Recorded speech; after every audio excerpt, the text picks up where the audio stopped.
Well. Episode 200. This is Kevin. And Brad.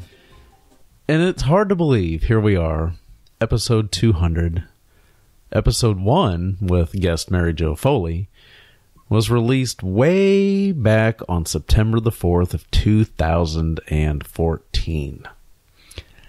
Yeah, that's a little while back now. Yeah, so just over 3 years. So yeah, 200 episodes right now of the Tech Informist Podcast, which you, the listener, are listening to. Hopefully many of you have been along for the entire ride, but obviously not everybody has been. But for those of you that are still somewhat new to the show, you can go back and listen to all 200 episodes on your favorite podcast application. And we just got official word today that within the last week or so, I submitted the podcast to Spotify, and we just double-checked before starting recording that it is now available on Spotify. So if you like listening to music and things on Spotify, Tech Informist is available. The most recent 100 episodes, I believe. And that's still pretty cool, though. Yeah. Be able to jump on Spotify, because most people, they're pretty caught up on most of their podcasts, unlike myself right now. I'm still catching up on some. Mm-hmm.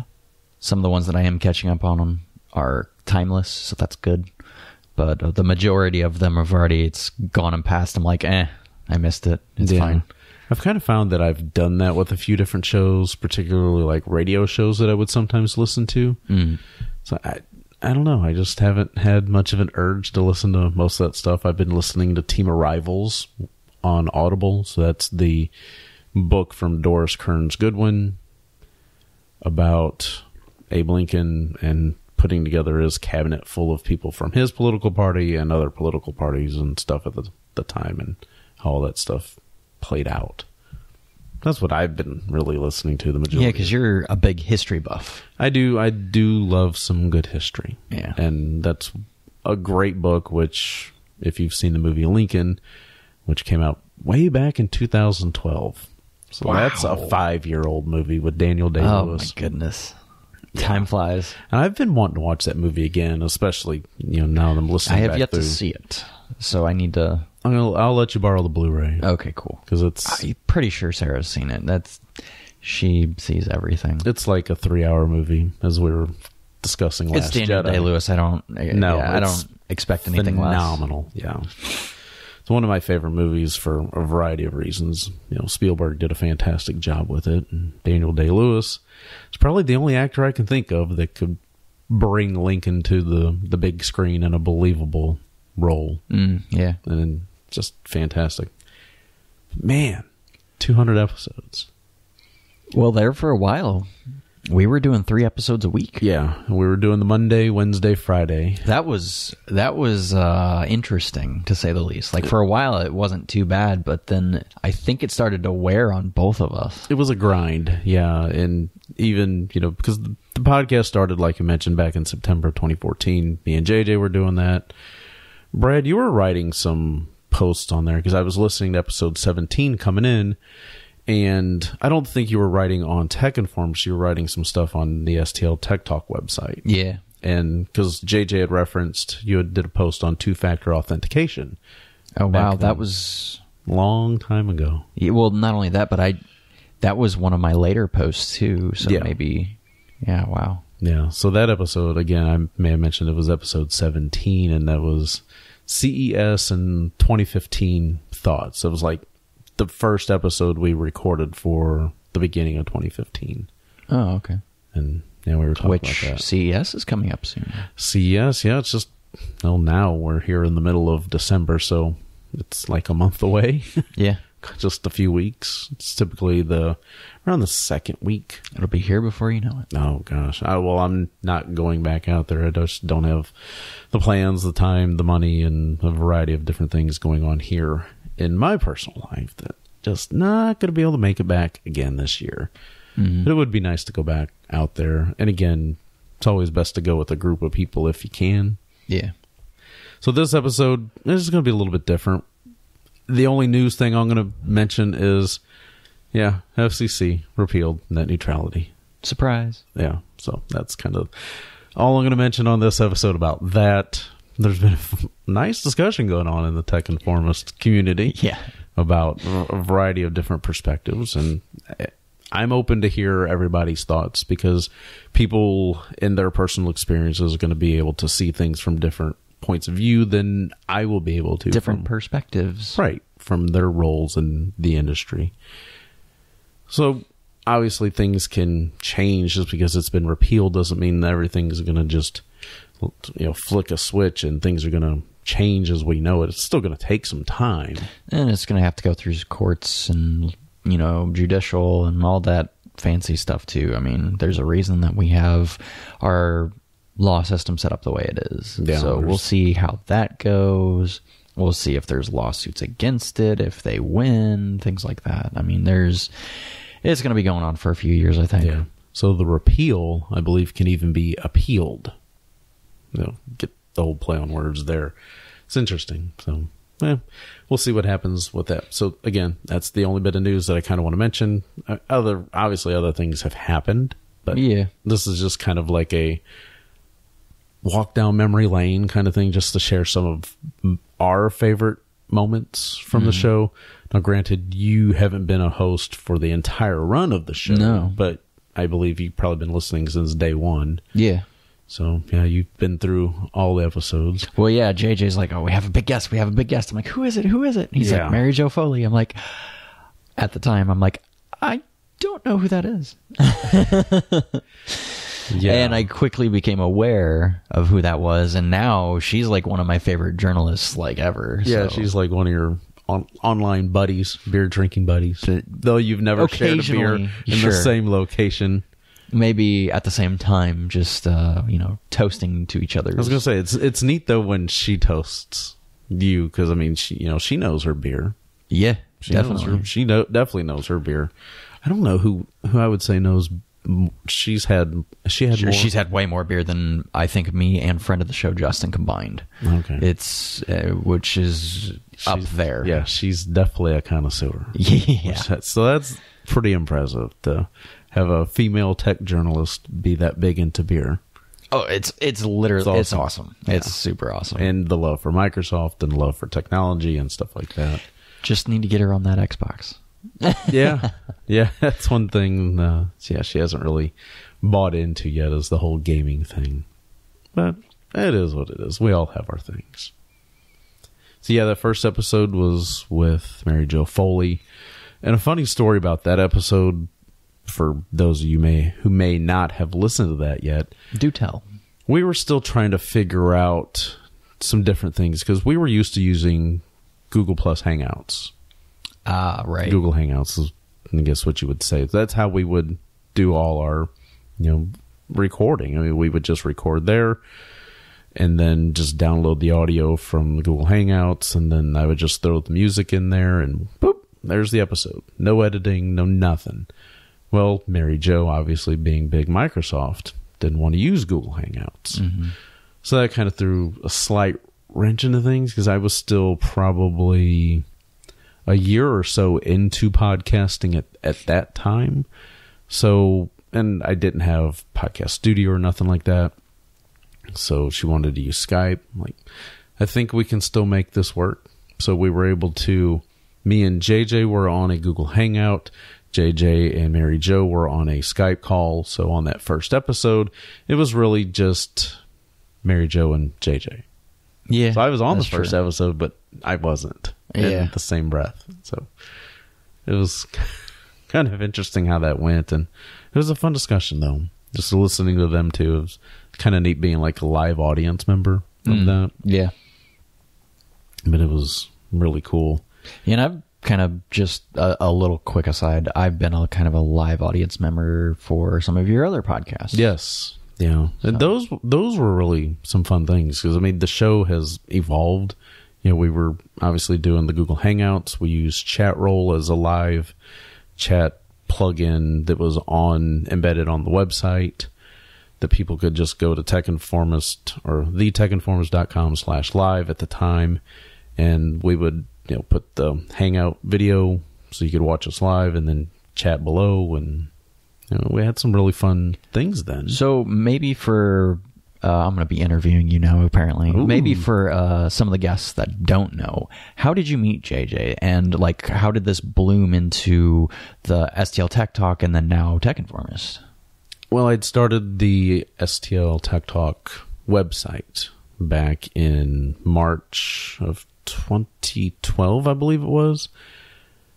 I was just driving on my way to work and something to do on the radio that I was listening to, and it said,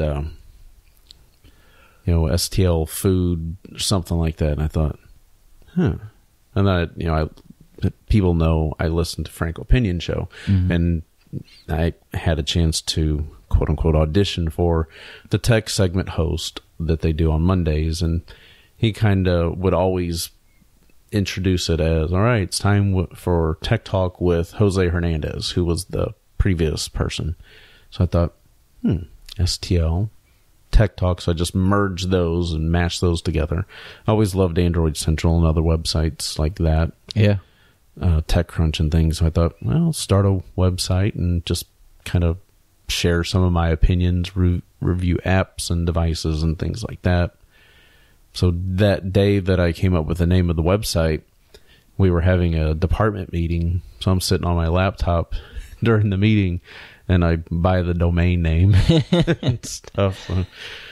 Not really paying much attention to my primary responsibilities. That's no different than right now how everybody's buying Bitcoin and everything else, so that's fine. Yeah. So bought the domain name, just started writing stuff. Like that night, I was working 2 jobs at the time as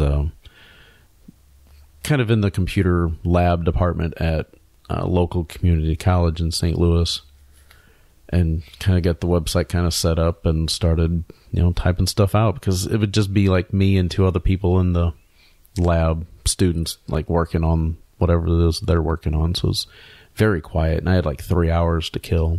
Oh, wow. Yeah.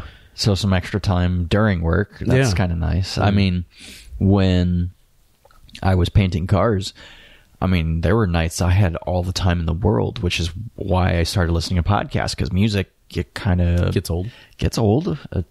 We'll just say it. For some people, they can listen to music for the rest of their life and never get old, but I guess I just have a specific taste, and I'll get on little stints of, I want to listen to music for a little while. Oh, okay, back to podcasts, Yeah, you can't listen to one or the other nonstop. You've got to kind of mix it up once in a while, because your moods change, and just depending on how you're feeling that day, you might come into work one day just in a really energetic, happy mood. You want to listen to some really good music, or you're frustrated with something. Music will bring you out of that funk sometimes. Yep. And then other times you're like, oh man, I just want to listen to something. I want to learn something. Yeah. Expand your brain. Which was so easy to do there, because again, hours and hours into the night.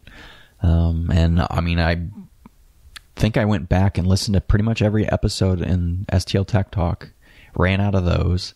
You guys started Tech Informist, ran out of those, and then I started expanding on all of the technology stuff. A lot of IGN podcast, obviously, for very obvious reasons. Right, video game people.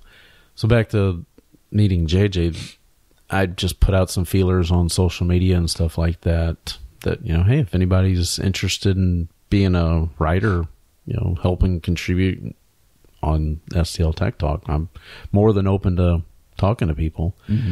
And him and 1 or 2 other people kind of reached out, and then we ended up meeting in person, because he just lived in like the next town over, ironically. Yeah. And we met, and we kind of just hit it off really good, and he was just really gung-ho. So we formed an LLC and started doing all this stuff and doing the STL Tech Talk podcast, and those were horrible at the beginning, and because I was just so uncomfortable and awkward talking on a microphone. It takes some time. Like, I remember my first episode ever, I want to say was 43 on Tech Informist, I think. Something like that. And we were talking about, it was right before we were talking about when Microsoft was getting ready to possibly produce some kind of smartwatch.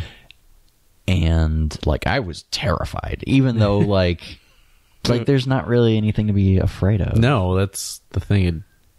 People see a microphone and they realize that, oh my God, it's being recorded. Well, nobody's listening to it right now except whoever's in the room.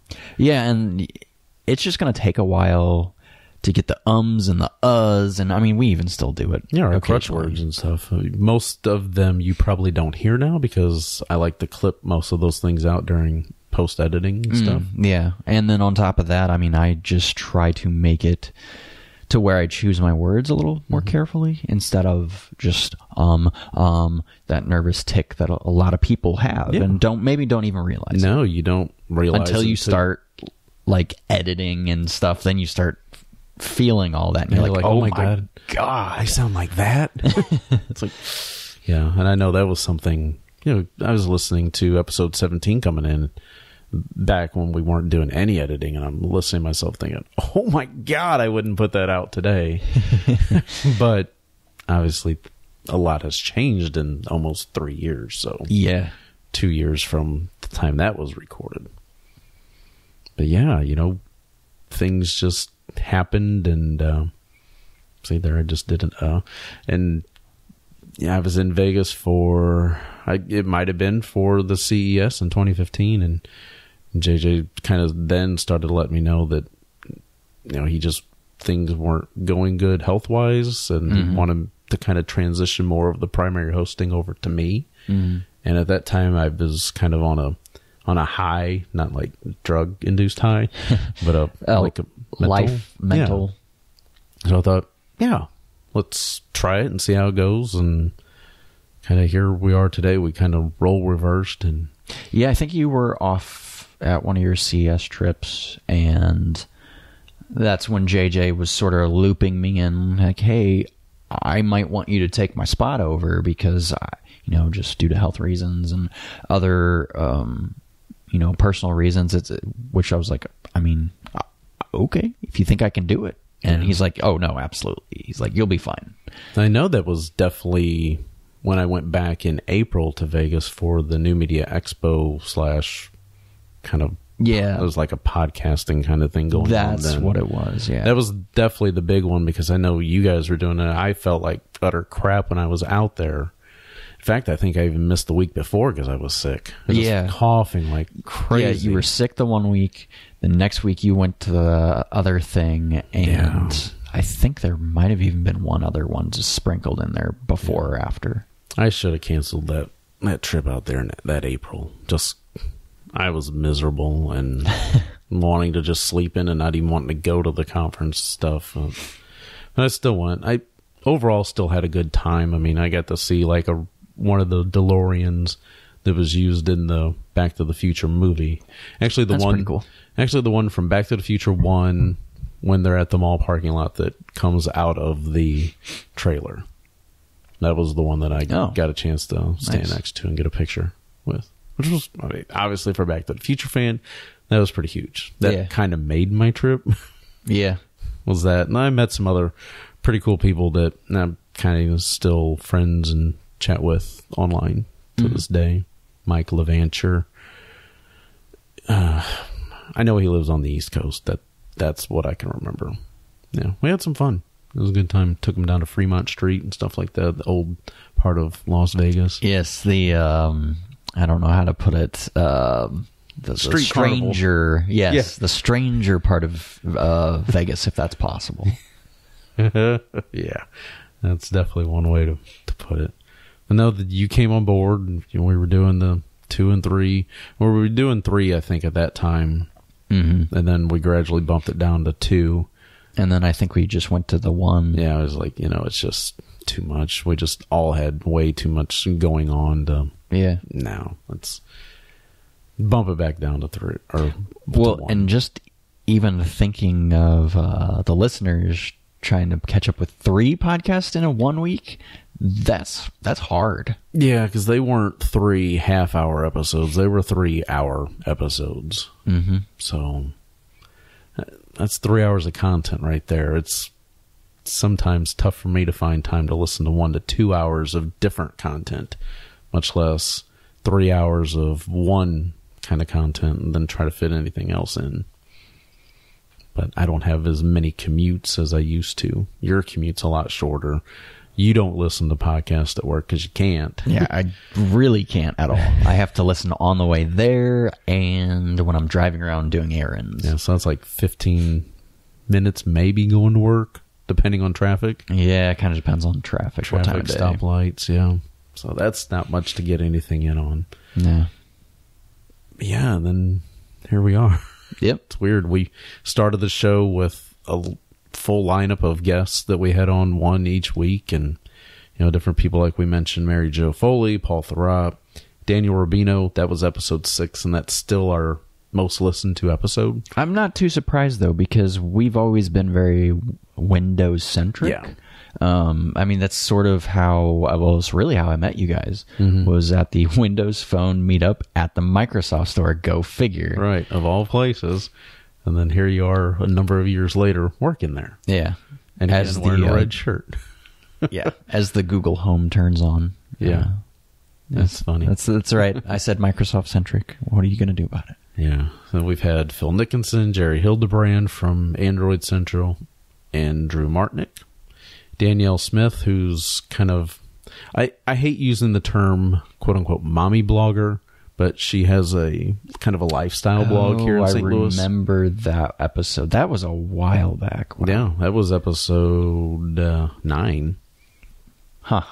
Kyle Reddick from Amarillo, Texas. Which I have since bought a phone from him. Yeah, I think he's bought a phone from you. And yeah. Russell Holly, Ben PC Guy Rudolph, and J.R. Raphael, Derek Ross, who's kind of big in the Android community as well. Yeah, and we even had the guy that did the WordPress theme that we used for the website. I think he was like 19 or 20 at the time, Scott Smith. And that was episode 3, actually. And that's a pretty well listened to episode. Yeah, he just created the theme that we were using on the website back then, and yeah, that was fun. So then we kind of just stepped away from doing guest interviews. We've done a few kind of sprinkled in since then, just whether it was one of us was missing or whatever for a variety of reasons, or just because we needed to get an episode out that week and timing just wasn't working out for the both of us. Right. Yeah, that's kind of what happens when you have full-time jobs or other things that you have to take care of. Yeah. Life gets in the way of podcasting. Yes, it definitely does. But, I mean, some of my favorite moments, I mean, I don't know what some of yours might be from, because you've kind of experienced it from two sides of the fence. Yeah, you've been a listener, you've been a participant, and then you're now a full-time co-host. Well, I mean, some of my favorites are, ironically, I guess, without me in it. I get to be just the listener. Right. Consume and not create it. Yeah, and I mean, obviously, some of the top ones are, again, Mary Jo, Paul Thurrott, Daniel Rubino, Phil Nickinson, and things like that. Yeah, Phil was really fun to talk with. I mean, everybody from Mobile Nation's team has just been so gracious with their time on those episodes and things like that. It was just a blast. Because they're not the ones that's having to obviously come up with the content to discuss. They're just kind of getting a chance to just kind of relax and sit back and have a conversation. They don't have to direct anything. Well, and I think now, like, we record so differently, so vastly differently than we used to. And, I mean, we can still record like a live feed because you figured out how to do that. It's just we haven't, I guess, Yeah, because... Again, life. Yeah, when I think of wanting to do something live, that would definitely be something that we'd have to designate a specific day and time each week, I feel. Yeah. And I don't want to feel constrained. Have to do that. And right now, my schedule is all over the place, so it's even hard to say that I could get it done. Yeah, I typically don't seem to know until Monday. It's like, hey, okay, Thursday looks good for me this week. Friday looks good for me the next week or whatever. And that seems to be the way it's been going. It's either Thursday evening or Friday morning. Yeah. Like today, it's Friday morning. So 2 days before we get to see Star Wars. I know. Yeah, Star Wars The Last Jedi is now available. A couple showings were available on Thursday night. into Friday morning. And I didn't have time for that. I wasn't doing a 150 showing for, as you mentioned, an almost 3-hour movie. Yeah. Could you imagine doing that? I've done it. You can get through the trailers, so you're maybe a little after 2. Mm-hmm. 2 hours and 40 minutes later, you're looking at almost 5 in the morning. Yeah. You're rolling in. I mean, I would have done it, but not if I don't have to. Right. Yeah. There's a certain group of people that'll go out and do that. That's fine. I just kind of like wait until that Sunday, Yeah. Yeah, Sunday's a nice time. So we're going to see it at 7 p.m. here at the Ronnie's what would you say? It's Marcus Theater, Ronnie Cinema 20. Something, Ronnie 20. I don't know what they call it now. Yeah, it used to be Warenberg. Now it's Marcus. I'm confused. I haven't been there since it was Warenberg. Oh, I can't wait to get your guys' I'm opinion. very curious. Yeah, because it's a totally different experience. A few other episodes of mine that are some of my favorite was when we were talking about the 4K television, and I did like a huge deep dive and started learning quite a bit about televisions, and now I can't unsee that stuff. Yeah. So when I go to shop for televisions, I'm like, nope. Hey, I want this one. Yeah, we're not getting that. Why not? It's only $2,000.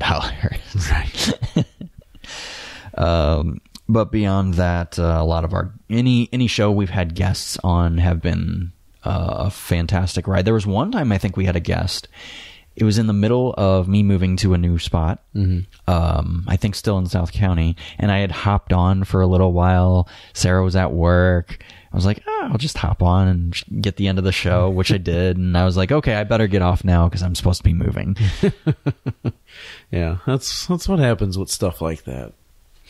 And there's an see, can't completely get rid of them. You can't get rid of them. It's just a matter of reducing them to make it easier on your editor. Yeah. One of my other favorite episodes, ironically, I guess, or maybe not ironically, it was Casper, because it kind of set a precedent. Because you don't think Casper when you think technology, but it's still very technology heavy. The way they do a lot of their marketing, or did, it was mostly on other podcasts, which is probably how both of us heard about it. Yeah. So we're referring to Casper Mattress, not Casper the Friendly Ghost. Although Casper the Friendly Ghost looks like he'd make a nice pillow. Yeah. He's nice, round, white, and you just put him there and just lay down. Provided that, I guess, you could interact with a ghost. Yeah, you don't just fall through and stuff. Yeah. So, anyhow, there it is again. Yeah. So that's what happens when you... But with Casper, I set that precedent that we won't just talk about things with motherboards, things with electronical signals in them. We kind of have varied that discussion quite a bit now. And I think that's kind of cool, because not every podcast looks at technology like that. They just look at, is it a phone? Is it a computer? No, it's not on our show. Yeah, like Android Central, for example. It's just all about Android devices, the operating system, and now smart devices and things like that. Yeah, and we like those places because they're focused on that one particular thing. But we like so many of those things that it wouldn't make sense for us to focus on just the one thing. Right. Which is why we branched off from STL Tech Talk to become Tech Informist, so we could cover a broad range of things, because the STL Tech Talk podcast started out pretty much like what the Tech Informist became. We just kind of switched it up and split it off just because... naming. Towards the end, you started doing more stuff around St. Louis. St. Louis focused things going on because of a lot of things with startups and all that stuff. Yeah. But just kind of got burned out on that, just because, again, doing the majority of it myself and just being a solo host and talking with guests, and so I was like, I'll kind of move on from this. Yeah. Anything beyond, or anything about gaming, like E3 specifically, us having guesses, the week before about what we thought was going to be there, and then surprised about what we didn't think in a million years would be there. Mm-hmm. Those are always fun episodes. Anything where we would put out a guess for what's going to be at the show of E3 or Build or WWDC. Yeah, the kind of preview thoughts of what we thought were going to be there, and then doing a recap of what ended up being out there is always kind of fun to do. Mm-hmm. And obviously, with big shows like that, there's plenty of material to talk about, so you have no shortage of subjects that you could cover. You can't fit everything into a single episode, right? Usually, because there's just too much to talk about with everything else going on, which is why doing 3 episodes a week for a while made sense, because there was just so much stuff going on. And yeah, we could still do multiple episodes a week, but man, do you really want to try to do a deep dive on every little thing? Yeah, right. Yeah, it's just not really that feasible. So some of my favorite episodes and memories and things to think about that come to mind was like personal experiences, like my experience trying to buy my MacBook Pro. It seemed to like drag on for a couple episodes. It was almost as if it wasn't intended to be. Yeah, it definitely didn't seem to be. Just, it was a very strange situation. Just, hey, I'm going in there wanting to buy it on the business account. I ended up getting a personal credit card just because that's how I wanted to do it. And then they messed something up and ended up getting like free shipping or whatever, and then it got stuck coming from somewhere, whatever the bridge is, into like Alaska. It got stuck there because UPS was having some trouble. I'm like, Jesus. So it was just a big ordeal trying to get that all squared away. And then another funny one was, obviously you're a big fan of Tesla and electric cars and stuff like that, solar energy and all that. But finding out, going back and learning that Mr. Rogers actually drove an electric car. I don't remember like when that was, but we talked about that on episode 101, about on an episode of Mr. Rogers. And there he is driving this kind of like homemade electric vehicle that was using a whole bunch of like car batteries. Ah, yes. I think it's kind of like what was powering it. That's how it was done back in the day, kids. Yeah. It was homebrewed. Yeah, I don't remember how fast the thing went, but it just looked like a little pickup truck. Mm-hmm. It was kind of like, oh my God, there's Mr. Rogers driving an electric vehicle. Yeah, that's pretty crazy. Yeah. And, I mean, shoot, in 5-10 years, they might just be ubiquitous, Mm-hmm. Yeah. I can't wait for that. Yeah, to where pretty much everybody has the opportunity to get that.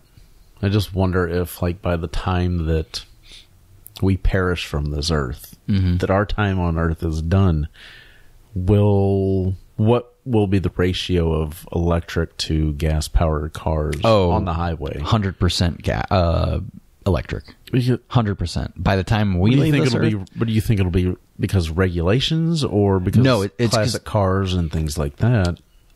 Fair enough. I mean, people are still going to want their... But you got to consider there's a kind of a specific generation for that classic cars, and they're going to be long gone in my lifetime. Yeah, I mean, the people that want 57 Chevys and stuff like that, their primary age, that's baby boomer generation there.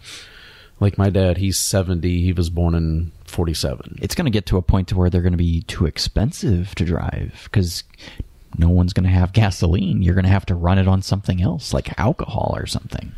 Yeah, or if gas isn't as widely used, then again, I mean, the supply would be higher, so maybe gas prices would be cheaper if it's not being as consumed as much. Okay, so think about it this way. Diesel, or gasoline, is the byproduct of diesel. Mm-hmm. But gasoline's always cheaper, right? Right. But diesel's always more expensive. So why would diesel be more expensive when it takes one less step? Yeah, it's because there's not the demand for it. So they don't have the demand for it, so they just kind of price it higher anyway. So whereas you have a ton of demand for electric cars and maybe not as much for gasoline in the future, obviously, that's going to probably be priced higher because there's just nobody is buying it. So when they do buy it, they want to make it worth what they put into it. Yeah. I don't know. I mean, just thinking what it's going to be like in 40 years, I don't know. I mean, I still would like to have a 1992 Ford Mustang LX 5.0. I mean, I'd love to have one. That's just me, a car I'd love to have. Yeah. I mean, there's definitely a ton of cars, but I'm a car guy. Right. I mean, that's kind of that was my bread and butter for 14 years. I mean, like half my life, basically. So, yeah, that's just weird to even think about. Yeah. And then just some of the other episodes, just getting a chance to record those with JJ, because, I mean, dude was high energy. Yeah. He was full of energy, and he just had a really great voice. He was out of the two of us, he was the people person. I was kind of the quote-unquote straight guy, just the more serious, straight edge. Yeah. Now you got two of us on the show that are serious, straight edge. Yeah. We joke occasionally. I mean, it works out. Somehow. Yeah. So, yeah, energetic, had a great voice. Big fan of Microsoft. Just loves Microsoft to death. And, of course, his New England Patriots. So I know football fans out there that don't like the Patriots. Yeah, he has one of my original Windows phones, actually. The Samsung Focus. Oh, wow. Yeah, because towards the end of his time on the show, you know, he had that display that he'd put up a whole bunch of different phones and stuff. I'm pretty sure mostly, if not all, Windows phones. Yeah, I want to say he had a heck of a collection for those. I don't know if he still has those. I don't know. I know he'd sold off a lot of stuff whenever they moved west. So I have no idea what all he may or may not still have. And then, of course, the movie Tombstone. You know, again, longtime listeners of the show probably know Tombstone Fridays and other themed things like that we would talk about. He would kind of open with a Tombstone quote. Something that's just one of our favorite movies. And again, if you haven't seen Tombstone, it's fantastic. Yeah, I finally watched it for the first time because you let me borrow a copy. Yep. Took me like a couple of weeks because I play more video games than I do watch television, I guess. Yeah, you got to try to fit it in somewhere. But yeah, it's probably the movie I've watched the most, I think. I don't know. It's either that or I think I've seen Tombstone more than Back to the Future. Oh, man, for me, it's Aliens, hands down. Yeah. I've seen Aliens probably more than any other movie. I've seen a bunch of Toy Story, too. And if I'm correct, you haven't seen any of the Alien movies. Nope, not a one. Oh my God, we have to change that. Alien movie night. Yeah, Binge least the first two. Yeah. Because, I mean, a lot of people say, oh, the first one's the best. And I'm like, it's very good, yes. However, Aliens is way more quotable, way more fun of a ride, in my opinion. And when people are making games, they usually use aliens, with plural there, as like the benchmark for creepiness, for that kind of like war driven but yet creepy and helpless feeling.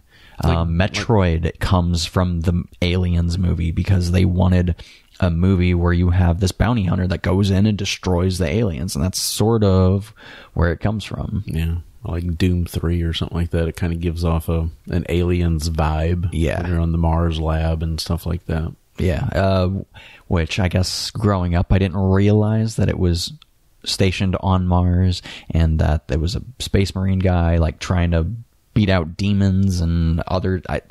I love that series now. I didn't as a kid. I absolutely do now. I cannot wait for the second one, the new reboot. Should be pretty good. I've considered picking up the Doom game on Switch, but not yet. I don't know if that would be the best experience. I feel like you would enjoy it more on the Xbox. Well, yeah, if you're really wanting to visual, but if you want to be able to play on the go, well, you can't really do that on the Xbox. That's true. Unless you buy one of those games units, it's still not as portable. No, that's what makes the Switch so great. Just you want to undock it and take it with you on the bus ride or on the go. I mean, as soon as someday I get a Switch, I'm absolutely getting Minecraft and Skyrim because those have so much replay value. Mm-hmm. And obviously I'll be getting the Marios and the Zeldas and the Metroids. Any first-party Nintendo game is a must. Yeah. But, I think like Game of the Year for 2017, most people are picking either Mario Odyssey or Zelda Breath of the Wild. Glad you mentioned that. So the Game Awards just recently happened. I guess we'll sort of shift to news slowly and then into app and entertainment picks, I guess. Well, I do, before we kind of do that, I do want to give some shout outs from things just over the years of, 200 episodes, obviously, for like Raul Adame, longtime MVP supporter of the podcast and stuff. I mean, there are ways that people could like donate via PayPal if they wanted to help support the show. And that might be something we kind of kick in whenever we do kind of come back from the Christmas holiday break and stuff like that. Just, I think most people out there have seen in the news, Patreon has kind of changed how they do that, where they charge their patrons now kind of get the hit with the fee that the creator was getting hit with before. So they kind of more shifted that to the patron. Right, which donating the money. Yeah, which in some cases it's sort of like it's understandable, but then in other cases you're like, well, they're the person giving the money, so really shouldn't it be the other way? It's like if you donate to the Red Cross or something, you're not charged a fee. Yeah. So I don't see. I mean, I know Patreon has to make money to stay viable business themselves. If you're not growing, you're dying. Yeah, but it's no different. It's like than like PayPal, where if I receive money in some way, then especially if you do it as non-friends and family, where if you send money, friends and family, that's how the person sending the money gets the fee. The person receiving it doesn't get hit with the fee. Or if you send it normally, the person sending the money doesn't get hit with the fee. The person, when it comes to eBay, that's the person that deals with the fee.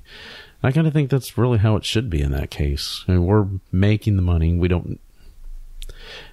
I just whole another discussion there. Yeah, I'd rather not put that on people that are being willing to help support the creator. Yeah, definitely. Again, so thank you, Raul. And I mean, I know he's been working on a website too. I haven't checked in with him to see what the status is of that in a while. Yeah, probably should. Yeah. I know I still follow him, and he still takes a lot of pictures and stuff on Instagram and gets shared to Facebook and stuff. Of course, Daryl Pritchard, you cannot go an episode without thanking people and not thanking Daryl. So Daryl's been, I can't remember when he first got on with like listening to the show. He may have actually, I think he started listening back on STL Tech Talk, I want to say, somehow. Oh, okay. And it always worked out for him because he could listen to the podcast when he was driving, and it counted as training. Because it was like technology research and stuff like that. That's what he said. He was able to claim it as training credit or something. But no, he's donated things over the course of time that we've been able to give away. Here's this, here's that, and here just give it away for random giveaways and stuff like that. I mean, he's helped us out with a little Office 365, a little Xbox here and there. I mean, I bought his Xbox One, for crying out loud. Yeah, true. So, and it still works just fine today. Nice 1 terabyte original Xbox One. Still love it. Don't get a chance to play it as much because now I'm playing more of my retro stuff downstairs, but it's okay. Once everything's said and done, all my systems will be in one location. Yep. On 2 TVs, because I got to have my old TV for my old games and makes sense. New TV for the newer games. I mean, those pixels were designed to work on the old tube TVs, as they call them. Yes. And of course, Sam Ventimiglia, if for some reason one of us misses a show, Sam seems to always be there and ready to be a willing participant. Yeah. He's always doing it. And this is probably going to be one of the last shows that we record using the Zoom H4n recording unit, because yesterday I purchased an H6, Zoom H6. So that has 4 XLR inputs. Instead of 2. Yeah.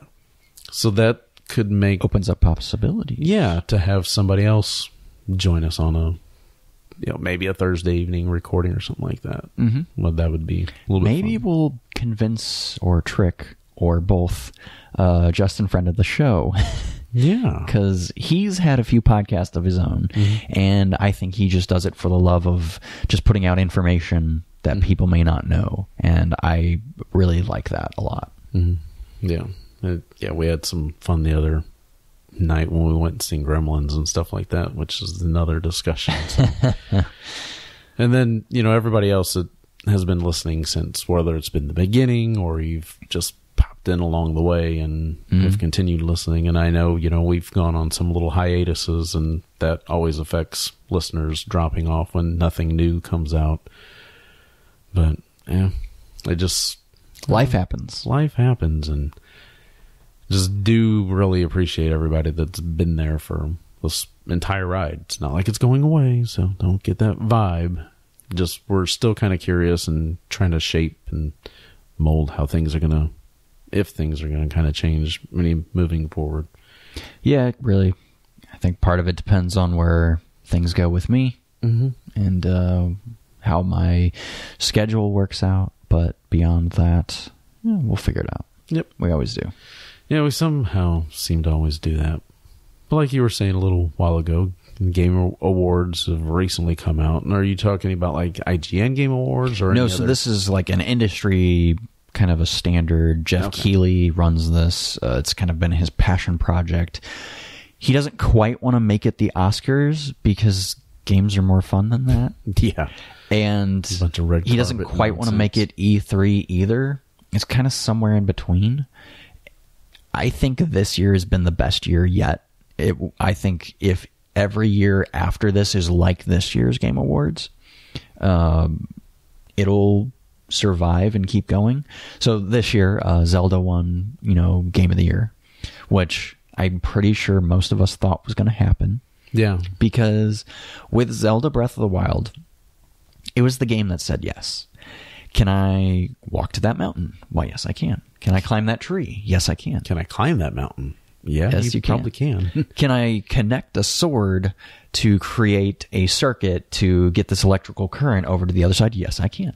Can I use a flame sword on my back to keep me warm in the cold weather? Why, yes, you can. There's just no... Yeah. There's no... Can you jump off that mountain with your, parasail kind of hang glider thing? Yeah, you can.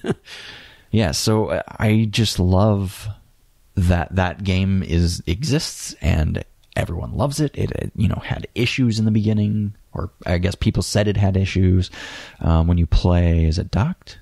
But when you play undocked, it's not so much. Yeah, I don't remember I don't remember which way it goes. But either way, I'm glad that game exists. If I ever get a Switch, I would imagine that it'd be about 50-50 of docked and undocked, depending on what the wife's doing at the time. Yeah. Just, again, kind of same with me. I've primarily played Zelda undocked. I've primarily played my Switch, period, probably 90-something% undocked. I would say, and Justin, friend of the show, has probably been about 95% docked. But his situation is a little different. I mean, it was just him and his roommate for the longest time, and now I think it's just him. Yeah. So he doesn't have other people competing for the TV and stuff like that.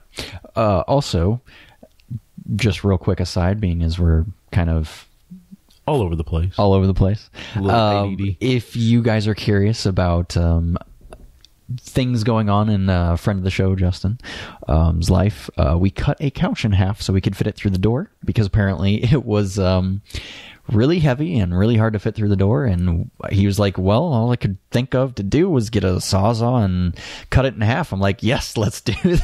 Yep, let's do it.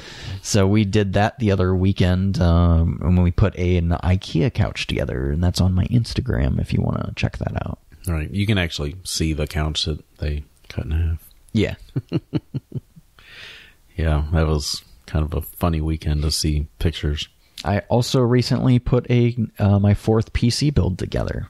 So I started with mine back in 2012, put that together. I put my buddy from Pennsylvania's computer together next. Basically, I've never met him before, in like person to person, but he bought all the parts, sent them to me. I put them together, and then sent it back to him. So now he has a gaming PC. Then the other buddy of mine that is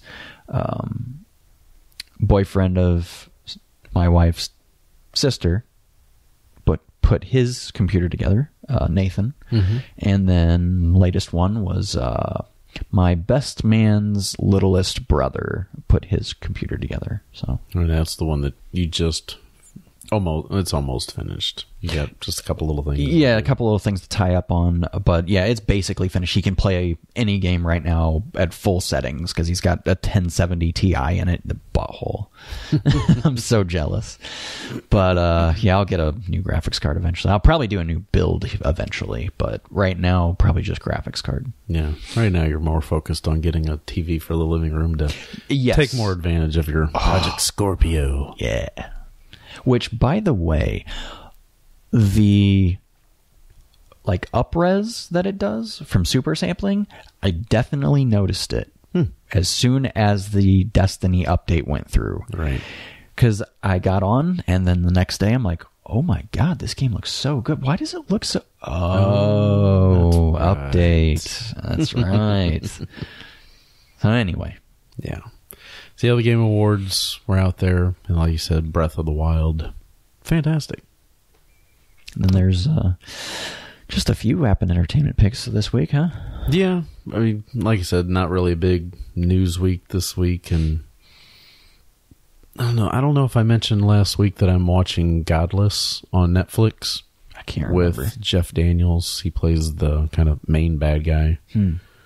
It's a Western theme show. Ah, of course. So I think it's just a short 7 episodes long. That's not bad. We're 2 episodes in, and it's been pretty good so far. It's a little slow early, but as with most shows. Yeah, it never bothers me. Yeah. And then I also want to start watching The Punisher on Netflix. I've heard it's really good. Yeah, have to let me know how you like that. I've seen a few trailers for it, and it looks good. The new, is it Jessica Jones is going to be coming out soon? Season 3, I guess. 2? 2? I think so.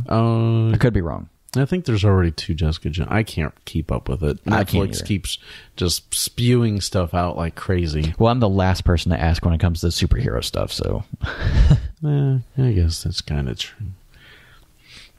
There's a little tiny game called PUBG, which we talked about last week. Mm-hmm. It is out, and it is, a little janky right now, but it is in game preview, so... It's early. It's early, just so you know. However... Oh my God, it's a blast. Even with all of its issues right now, I mean, I found myself playing it into the wee hours of the morning this morning. Wow. And with the gentleman that I just built his PC. And go figure, build a PC, play on Xbox. There you go. But anyway... He can't play on his PC yet. Well, he can. I just told him not to. Yeah. But... beyond that, it is a blast. There is such a great gameplay loop of wanting to do better next round and then kind of doing worse most often and then not. But there's a nice gameplay loop of you get in with 100 people, you drop in, you parachute in, try to get to the center of the circle, because if you don't, the outside electrical storm cloud thing is going to kill you. So you have to keep going in and going in until the circle basically disappears if you last that long. Beyond that, you have to scavenge for all the weapons and armor and everything you use throughout each game.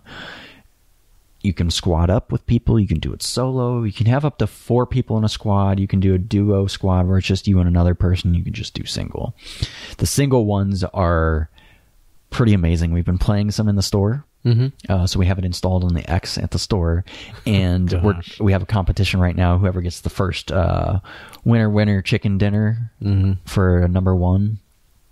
Bo, our gaming lead expert, is going to buy them a good old plate of nachos from Weber Grill, which they are fantastic, by the way.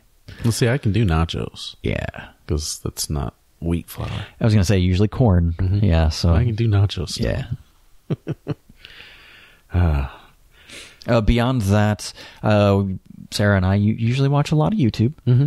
And I may have mentioned these guys before, but God, they're a riot, and we just started watching them again. And it's the Try Guys from BuzzFeed. They have done pretty much everything that you can possibly think of, and yet they still come up with more content. I don't know how they do it. One of their more recent ones was with Eugene, and I think Kelsey, one of like the helps like with the creative aspect of BuzzFeed, but basically it was 50 drinks with 50 states. So it's kind of what each state might be known for, and it does like a drink per state. I don't think they drink all of every drink, but they at least taste certain drinks. Some of the drinks they do finish all of. But you can imagine by the end of that, it gets a little funny. Mm-hmm.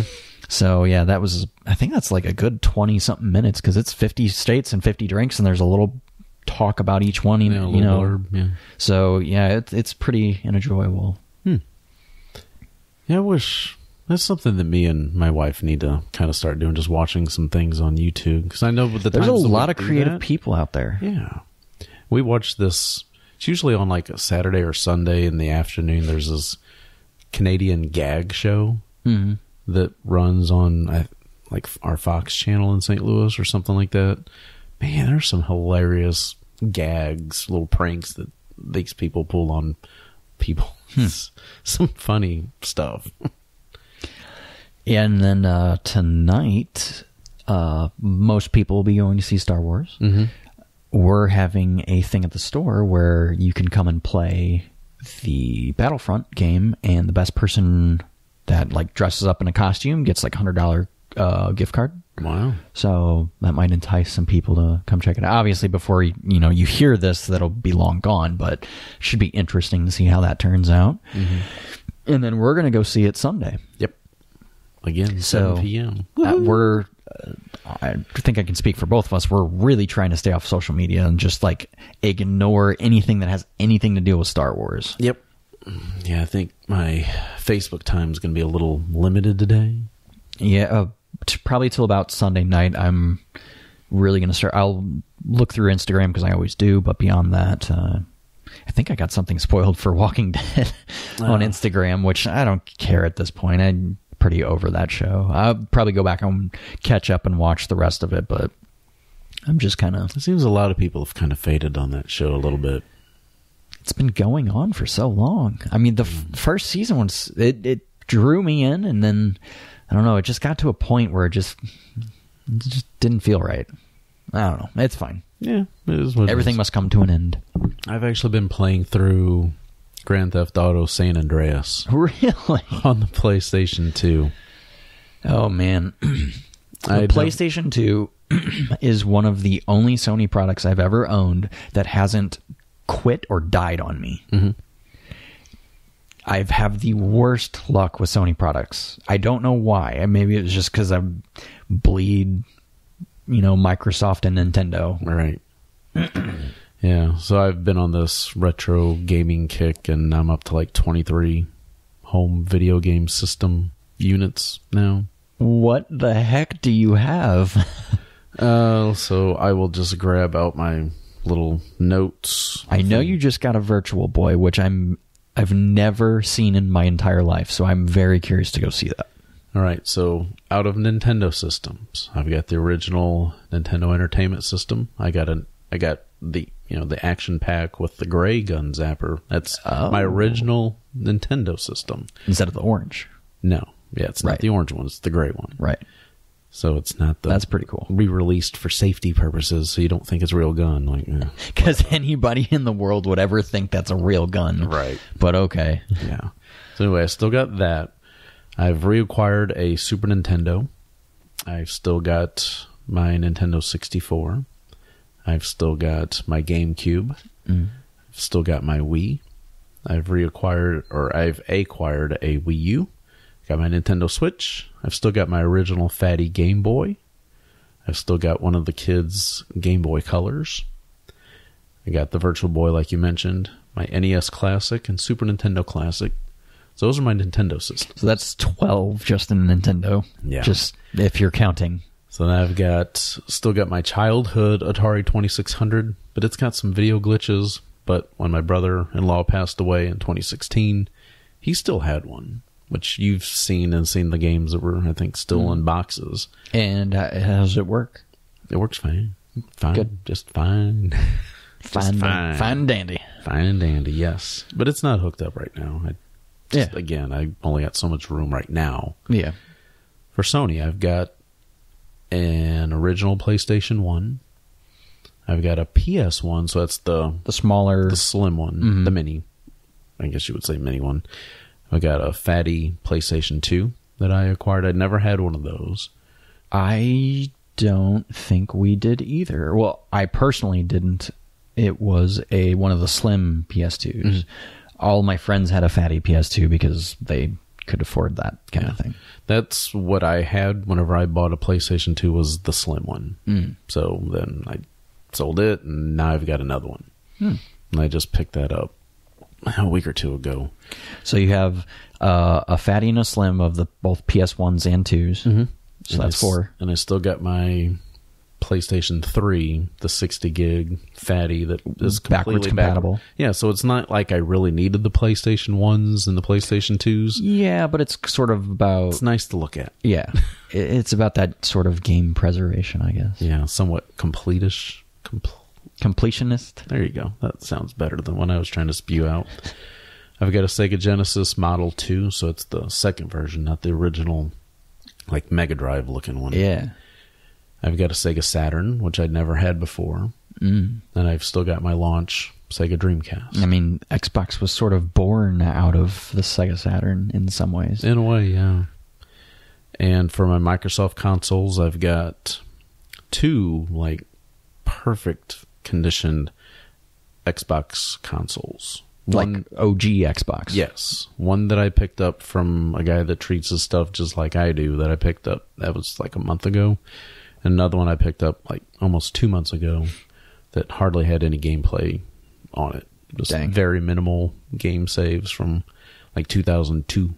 So they didn't really use it that much. Wow. So I've got those. I just count that as one. And I've got that Xbox 360, the E version. Mm-hmm. So that's like the slim. Yeah, it has like one less port on it. It looks very similar in like style to the Xbox One. But it was like one of the last runs of the 360. Right. It was the last hardware revision they put out there to even cut the cost down even more. Yeah, I prefer the 360S. I think that's the coolest looking 360. Designed, yeah. I wish they would have started with that one. I mean, you always say that when the Slim comes out. It's like, I wish they would have started with that one, but it doesn't really work that way, you know?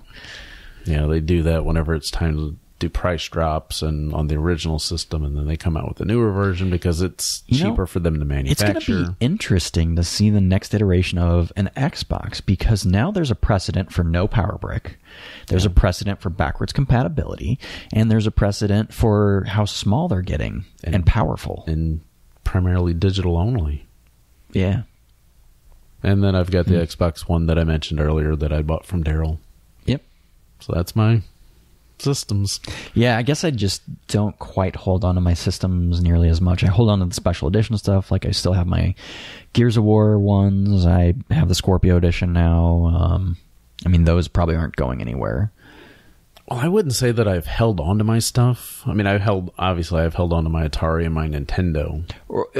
Right. But I mean, I definitely don't have the room for that kind of thing. Yeah, you don't have room for 20 some odd systems. Yeah. I mean, I don't have them all out on display, plugged up or anything right now. Some of them are, like, there's a drawer in one of my filing cabinets that most of the systems are still sitting in. Because right now I've got 4, 5, 6, 7, 8. I've got 8 of them. Well, the older one's out, hooked up and ready to go. My Xbox One is still upstairs, hooked up. My 360's hooked up upstairs as well. So I just doing a lot of different things downstairs. And when it's all said and done, I'll be sharing out some pictures of what the final product is. Yeah. And I'm sure I'll be helping putting something together at some point, potentially. Yeah, because I'll still got to try to figure out if an IKEA, those cube things, kind of like what you got behind you or behind me, is going to work. Because that TV that I got, I picked up a 34-inch Philips. It's a flat screen CRT, so I can't use the light gun. I wonder why that's light gun doesn't work with the flat ones. It's a refresh. It's a refresh rate issue. Oh. Because if you do like some research into the technology and stuff, whenever you do pull the trigger on the light gun, you see takes a frame. You see a square. Yep. And that's where the object is supposed to be. And even if you like get an inch or so away from the screen to shoot a duck or something in Duck Hunt, it still misses it because it's not there. It's funky. So I probably will keep that 34-inch because the guy that I picked it up from for free, I was going after a 32-inch JVC that he had, which was a curved CRT. He's like, I've got this other TV here too that you can have for free too. I just want it gone. You just want to get rid of it. And he said that one, the Philips TV was like a $2,000 TV when he bought it. Jeez. I mean, it's massive. It's absolutely. See, I'm not absolutely insane when I said $2,000 for a TV. Yeah, it's ridiculously in size. And what, $2,000 in probably what year? 90 something? No, it's like 2002, I think. I'd have to look at I took pictures of the back labels and it shows the manufacturer date. It's 2002 or 2004, something like that. So we'll just go 2004. I mean, it's got all sorts of inputs. The only thing it doesn't have is an HDMI, but it does do some HD or like 480 kind of stuff. So it'd be $2,500 in today's money. So about $500 more. Yeah. So I probably got, based on what he just gave me, I would say probably about $3,000 worth of television for nothing. Yeah. Just for the price of me and another person moving them. Some people, old technology, they just want to get rid of it. So I will probably keep that TV until I can find I want to say it's a 36-inch Sony Trinitron. That's like my holy grail TV that I'm wanting to find. Huh. I've seen somebody had posted on one of the Facebook groups I'm a part of. They found one for $2.50 at a Goodwill store. So why that particular TV? Sony Trinitrons are like the best for those CRT TVs. Now, that one that I did have downstairs before was like a 27-inch, which was my brother-in-law's. And it's an older one because we had two that may have been 31, 32-inch. I can't remember for sure, but they were big, heavy. One of them, I know where one of them is. We let a friend of ours, she's borrowing it. I might try to get that back from her. I don't know. And then the other one, I think we sold at a yard sale or something. But now I wish I still had it.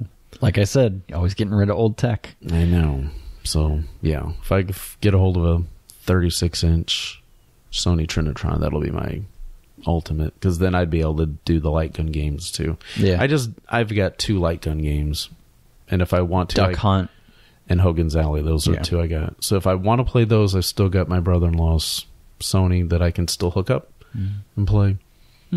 Which, talking about all this classic gaming stuff, it's another reason why, even though we've kind of sat on the domain name for a while, still another podcast idea that we've had for a while. Yeah. Games of the Past podcast. Definitely. It will eventually be a thing. Yeah. It will eventually be a thing. We just need a little more time. Yes. And to really structure, that'll probably be one of those that we release an episode a month. Yeah, it's going to have a lot more structure to it. It's going to need it. A lot more detail and research and stuff. Because, you've got an NES Classic. You got a Super Nintendo Classic. We got to get those hacked for you. And you did sell it? I had to. Okay. Yeah. Money reasons. I understand. All right. Well, you still got your Nintendo Classic. Yes. Yeah, I wouldn't sell that one. No, that one's a lot harder to get. Yeah. Even though they'll be coming back out in sometime in 2018. But for now, still very hard to get. Yeah. You'll be able to get another Super Nintendo if you want to. Yeah. So, all right. But anyway, you got that. But then again, I mean, I do have kind of two, the US and the European Super version. Famicom. So worst case scenario, I don't know. I don't think I would give those up. Yeah, that's. I'll figure it out. I guess technically I could say I can add another Super Nintendo system to my list of consoles that I've got. I didn't even think to add that. Are you going to collect the ones from overseas, like Super Famicom, regular Famicom? Only if the opportunity presents itself. If it falls into my lap, possibly. There was a really good deal on one. It was like $100 in some games not too long ago. I'm like, I can't do that. Yeah. That's fair. Pretty much all the stuff that I've bought has been within the last year. Yeah. Because when the Nintendo Classic was rumored to start coming back out, they were going to come out with it. I thought, man, I really would like to have some of them old game systems and stuff again. And then it just became into an obsession. I don't even want to know how much I've spent over the last year on this stuff. All right. Well, I think that's pretty much all I've got. Yep, that's it. For episode 200. Beer pick. Beer pick of the week. Real quick. So this week's beer pick is Roundhouse. It actually took me by surprise, although I guess I should have known because Bell's Brewery never makes anything bad. But essentially it's a red IPA. Kind of high gravity, 7.5. So getting up there, 50 IBUs. But it has these really malty characteristics that you would get from an Oktoberfest or an Amberbock. But it has that IPA kind of, tropical citrusy note to it as well. So it's kind of got real interesting mixtures of flavors that kind of make it smooth but delicious. And I think it's brewed with honey as well, so that kind of gets a little sweetness to it. So there's all kinds of things going on there. But I give it a 4.25 out of 5. And that's the Roundhouse Bell's Brewery beer from, Bell's Brewery. I will throw one in myself that I did finally have this week that I'd kind of been looking for. And obviously for people who have probably been listening for the last couple months, it seems like I say this almost every week that I'm kind of gluten issues. Yeah. So going for more gluten-free stuff. I finally found Omission Beer Lager. Yeah. So I've had the Omission Lager. What did you think? I would compare it similar to a Budweiser minus a little bit of flavor. Okay. Yeah. It's fair. So, I mean, it's just a very simple standard lager that you would expect. And it's from Omission Brewing, which I believe they're based out of Portland. And its average comprehensive ratings is at 3.05 out of nearly 28,000 ratings with a 4.6 ABV, 20 IBUs. I gave it 3.5. So kind of right in there. It's definitely not 4 material. Gluten-free is hard to do. It is. And, I mean, it's gluten removed, so there might be still some little traces in there. Yeah. But for me, it was good.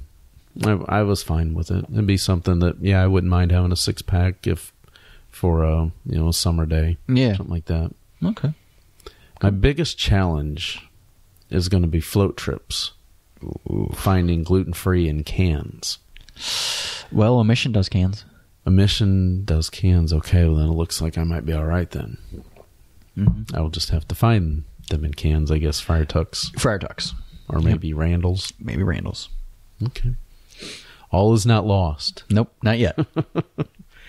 So everybody have a fantastic holiday, whether you celebrate Christmas, Kwanzaa, any of the other Hanukkah. Various, 23 different holidays around this time. Yeah. Which is why some people do occasionally say happy holidays, because they don't know what you're celebrating. Right. I choose to say Merry Christmas because I just grew up saying Merry Christmas, so get over it, I guess. Even though I'm not the biggest religious person. Me either. Kind of no. questioning some things about religion. Yeah. I still Merry Christmas and stuff, even though, Christ, Christmas. To me, I separate that stuff. I do too. I don't really look at, because even though you look at that stuff, they say, well, Christ wasn't even born around this time. So, I mean, I don't want to get into a religious / show like that. That's just me. It's just, You know what they say, Kevin? Never talk religious or religion or politics. yeah. But I mean, Christmas just has a lot of special childhood memories. That's when I got my Atari.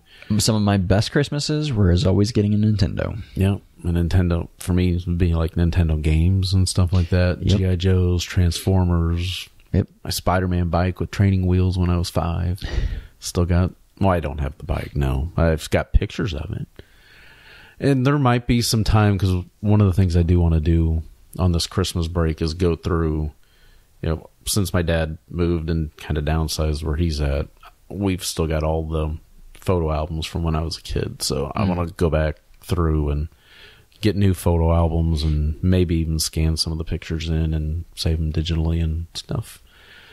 Because it's kind of neat looking back at some of the Christmas photos when I was little. Yeah. My parents have a ton of those. But yeah, that's all I've got. Yeah, So we're good. That's all I got for this episode. So again, everybody, just have a wonderful, safe holiday season. And we'll catch you when we come back, probably at the beginning of 2018. So also have a very safe and happy new year. Yes. Just be aware of your surroundings.